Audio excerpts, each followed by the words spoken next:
C'est donc ici? Oui. Ordinaire, banal, pour ne pas dire médiocre. Des loges comme celle-ci, j'en ai connu des milliers. Compte tenu des circonstances que je qualifierais d'exceptionnelles, j'avais imaginé quelque chose de plus... Les circonstances n'ont rien d'exceptionnel. On ne meurt pas tous les jours. Oui, mais on meurt tous un jour.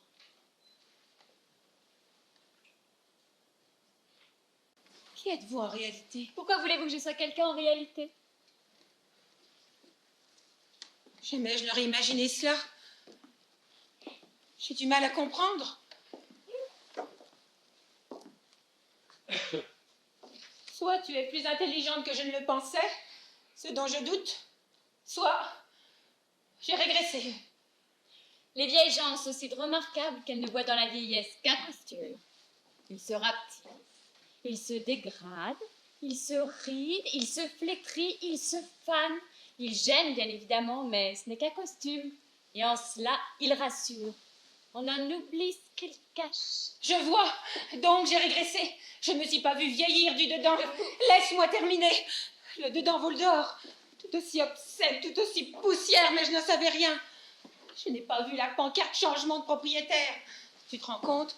Je suis arrivée à ne plus me reconnaître. Cabotine, pourquoi ne pas en revenir à votre première hypothèse? Peut-être ne suis-je pas aussi bête que vous le pensiez. Peut-être vous êtes-vous sous-estimé. J'en doute. Car à cet âge-là, quoi que tu en penses, j'étais aussi con qu'une valise sans poignée. Peut-être avais-je des excuses à faire valoir. Ah non. Non, vous n'avez aucune excuse. Moi, oui. Car je suis jeune, je débute. Je ne connais rien à la vie. Mais vous, à votre âge, vous avez eu tout le temps de réfléchir, de vous organiser. Et si vous n'en avez rien fait, vous ne pouvez vous en prendre qu'à vous-même. Tu me fatigues. Jamais j'aurais dû te faire venir. Je peux encore changer? Non. Ah, j'ai du mal à imaginer qu'une chose aussi délicate que moi ait pu devenir cette vieille acariâtre et vulgaire. Tu souris? Oui, bien sûr. En vérité, je ne suis là que parce que tu veux me punir, m'humilier.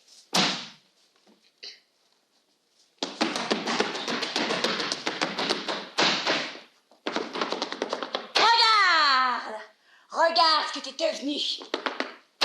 Cette chose, toi qui te croyais si forte, n'as-tu pas envie de vomir en te regardant? Ai-je envie de vomir? Non. Pourquoi?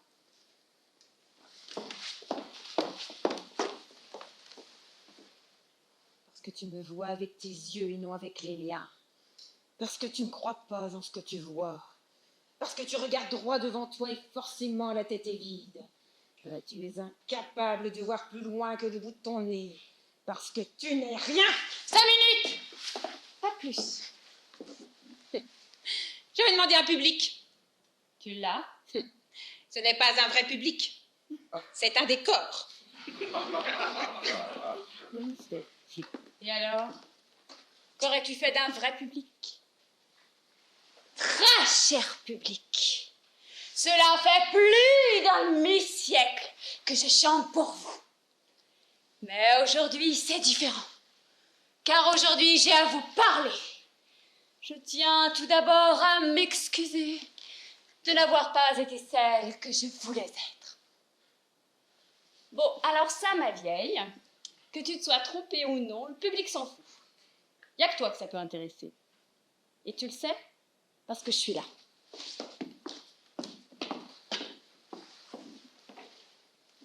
J'ai une vie d'artiste, j'ai du public, j'ai tout de même existé. Alors ne me rabaisse pas, s'il te plaît. T'as jamais été qu'un confetti? Un tout petit confetti. Oh, bien sûr, t'as une tournure de fête, mais toute petite heure. Et là, pas 5 minutes. Plus je t'écoute, et plus je regrette de t'avoir fait venir. Maman aurait été beaucoup mieux. C'est une vieille conne, mais elle au moins elle aurait fermé sa gueule. Je ne veux plus te voir. Mets-toi là dans ce coin et n'en bouge plus.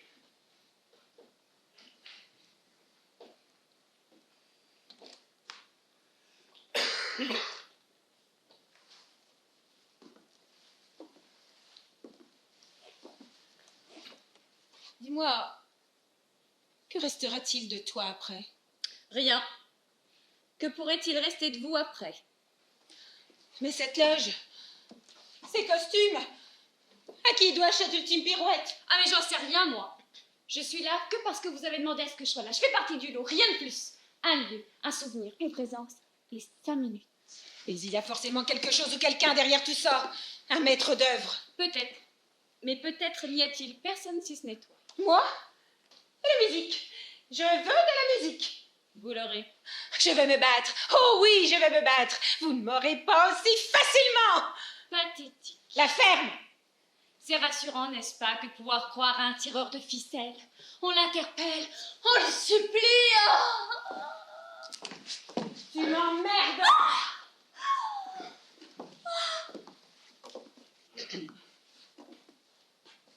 C'est amusant. Plus on vieillit, et plus la ficelle est grosse. Moi, bien sûr, ne voyant pas plus loin que le bout de mon nez, cette ficelle, je ne peux pas la voir. Moi, je ne vois que toi. Ce qui n'est pas fait d'ailleurs pour me rassurer. J'aurais dû faire venir maman. Et pourquoi pas papa?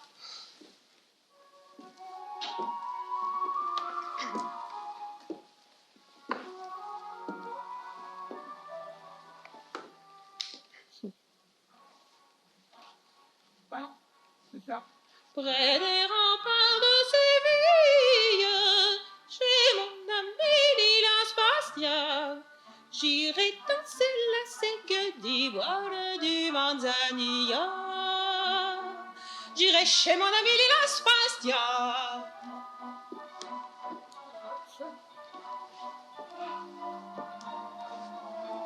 Oui, mais toute seule on s'ennuie, et les vrais plaisirs sont à deux. Donc pour me tenir compagnie, j'emmènerai mon amoureux. Mon amoureux, il est au diable. Je l'ai mis à la porte et je ne veux pas mourir. Je ne veux pas mourir. C'est l'heure, madame. Quoi? Non, regarde. Elle n'est pas morte. Carmen est immortelle. C'est l'heure, madame. Non. La dame aux camélias. Je joue aussi la dame aux camélias. Un seul souvenir, madame, c'est la règle. Et Iseut. Je joue aussi Iseut. Je ne trouve plus Iseut. Où est Iseut? Iseut est morte, madame. Mais arrête de m'appeler madame. J'ai joué dans les plus grands théâtres. Et j'ai droit. J'ai droit. Un seul souvenir, madame, c'est la règle, et vous avez choisi Carmen. Non, je ne veux plus Carmen. Je veux Juliette. Ah oui, c'est ça. Ah, Juliette. Ah, Juliette. Il est l'heure, madame. Vraiment, je ne veux pas. Je ne veux pas. Aide-moi. T'aider? Nous pourrions bien évidemment nous tenir par la main, passé et présent confondus.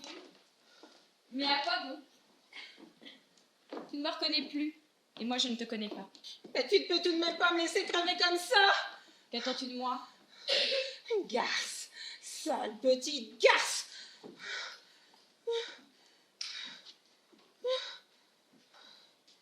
Moi aussi je me meurs. Moi aussi j'ai peur. Je t'en prie, rate pas ta sortie.